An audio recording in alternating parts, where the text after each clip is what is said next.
Do you feel like you're not really a salesperson, but yet you have to sell your service or product?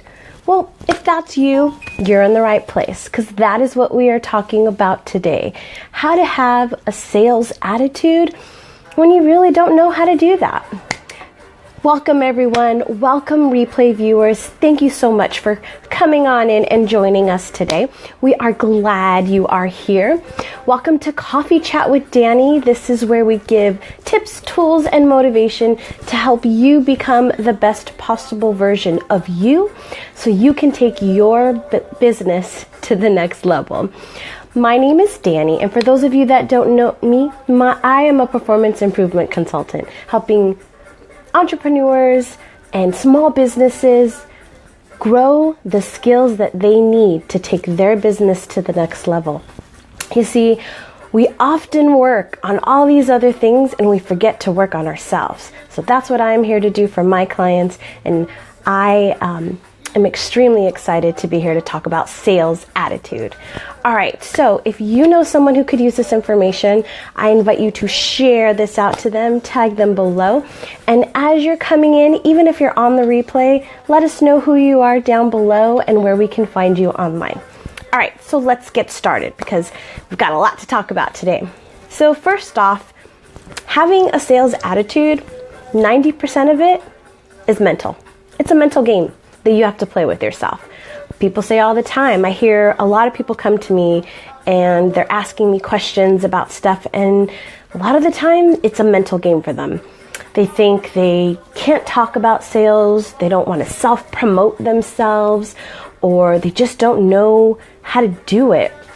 And a lot of the times it's just that it's all in our head, that we think we can't do it when we actually can. So the first thing is understand that it's a mental game, that salespeople were not born. They develop their skills, and 90% of it is all mental. And successful salespeople, they know this. All right, so the one thing that is different from a successful salesperson is this thing. They don't take it personally. They understand that it's not about them, that it generally is about the other person. And so what I want to remind you before we get started here is understand that at the back of everything we're going to talk about, it's mental. All right, so number one is focus on solutions. When you're looking at your week, or when you're looking at how many leads you may have in your business, or where you're at, where you're going, what you're doing, you want to look at the solution, not the problem. So sometimes I hear people say, well, I'm just not getting the leads I want. Okay, stop focusing on the not getting part of it, the negative aspect of it, or the problem. Shift your mental attitude, shift your mindset to what networking event am I going to next? Who am I going to meet next? Where am I going to go meet people today? You see, we're flipping it to focus on a solution. When we focus on the negative or the problem, we stay stuck there and we don't necessarily get out of it sometimes. We just keep, oh, I don't have enough sales. Oh, I don't have enough leads. Oh, I don't have this. And I know, because it happens to me too, where I get stuck in this mental game with myself where I have to tell myself, wait, no, there's, okay, what am I going to do? What am I going to do to solve this problem that I'm currently experiencing, right? All right, number two is mind control. And what I mean by this is different from the aspect of being a mental game. Most of us entrepreneurs, we're creative, we're colorful, we're expressive. We like to be around people, right? You'll notice a lot of entrepreneurs are getting together. They're looking for people who are close to them so they can have that social connection, right? It's the same thing with us as salespeople.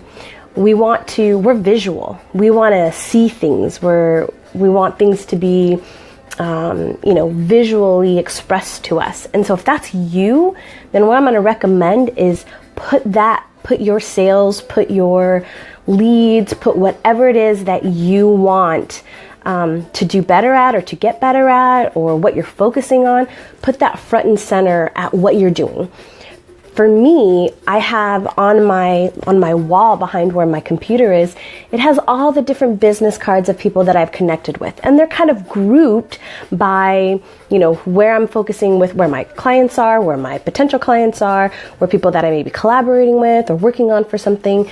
So I have it visually for me so that I can see it on a daily basis, so I know who I'm connecting with, who I'm working with, and what I'm doing. I also have my calendar that has things that are coming up for me.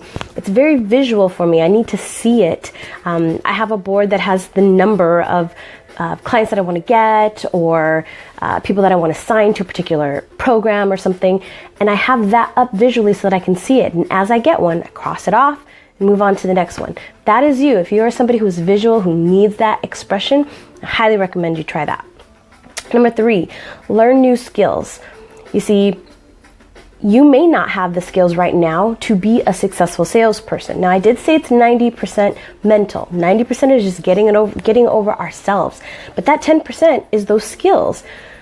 Maybe you don't know how to have that conversation. Maybe you don't know how to close a sale. Maybe you don't know how to even meet people or have a conversation with them. If those are skills that you need to work on, then start learning those.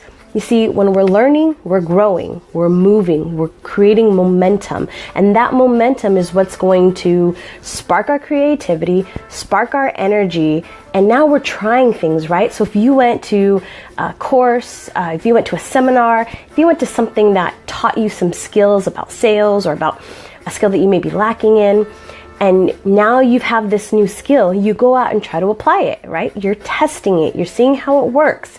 That is going to get you into that mentality, right? That's changing that mentality, learning something new, and creating this momentum. So always learn something new. You guys know I talk about all the time how much I'm learning every single day. So I highly recommend that you do that too. Next thing is to avoid negativity. And now this one is not only in ourselves, so avoid that negative talk that we kind of talked about in the very beginning, but negative surroundings, negative people that may be around you. And this could be if you're working with, an MLM or something, and there's other people who are also struggling or who may be struggling to get sales or leads or whatever, right?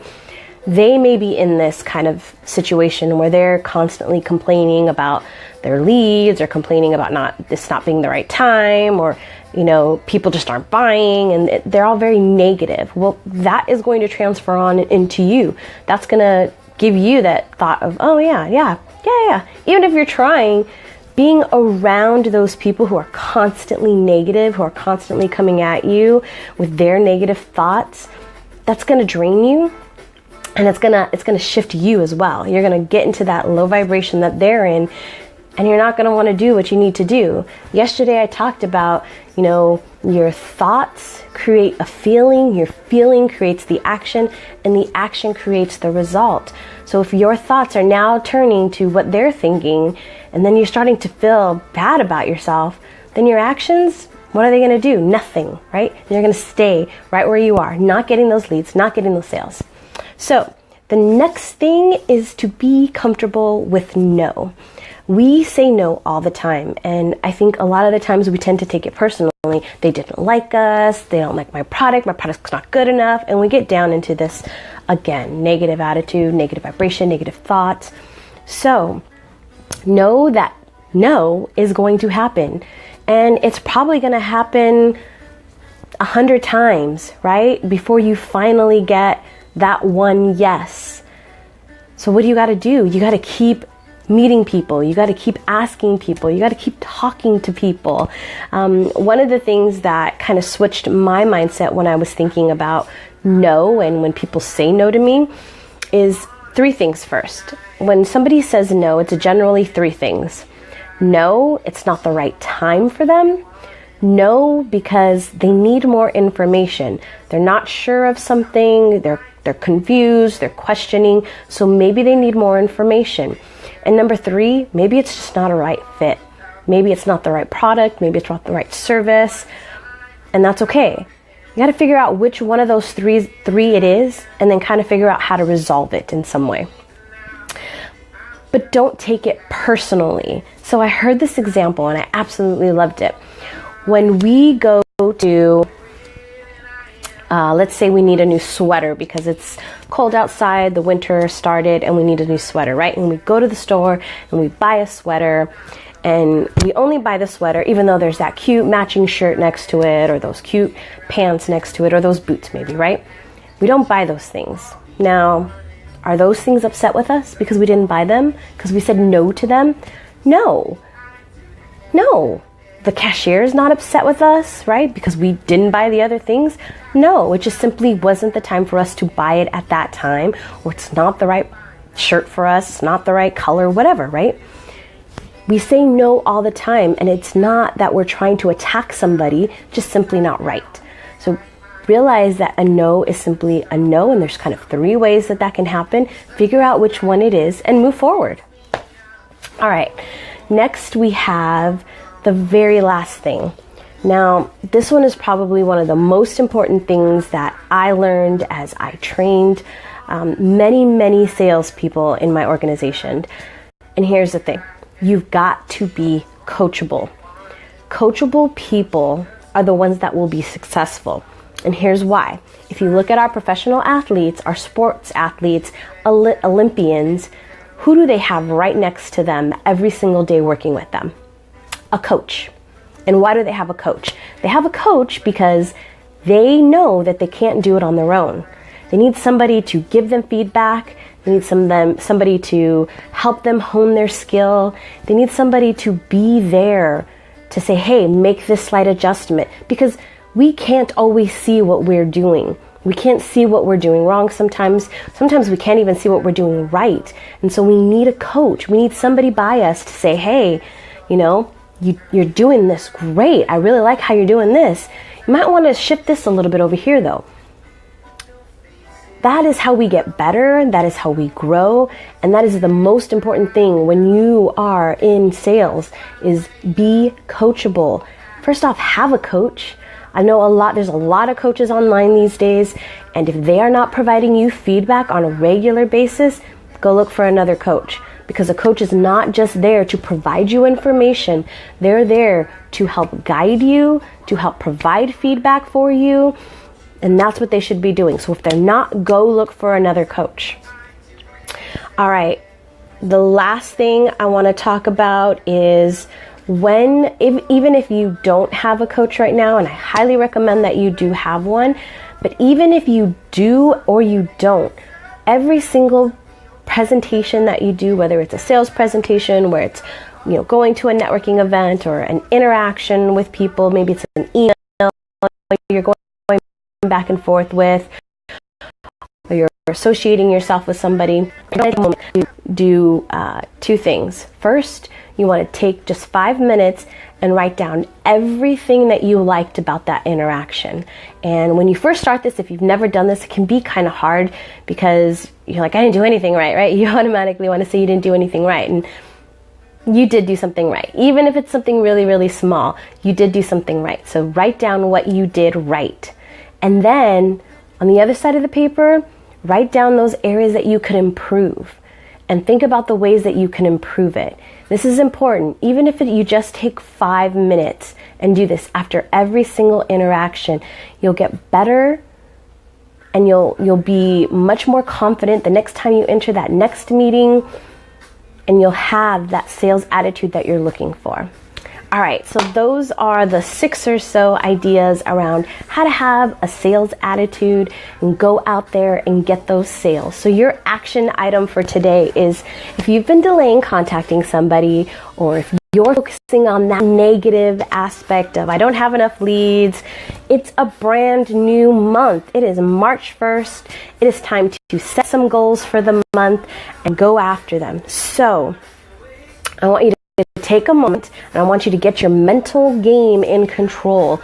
I want you to think about whether it's meeting with somebody or whether it's making some calls. I want you to think about how that's going to go. I want you to think about how the success is going in that meeting. Take a moment, feel all those emotions, and when you're done, make that call.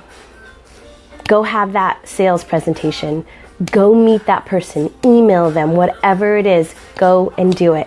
But again, remember, 90% is mental. So get your mental game in control first.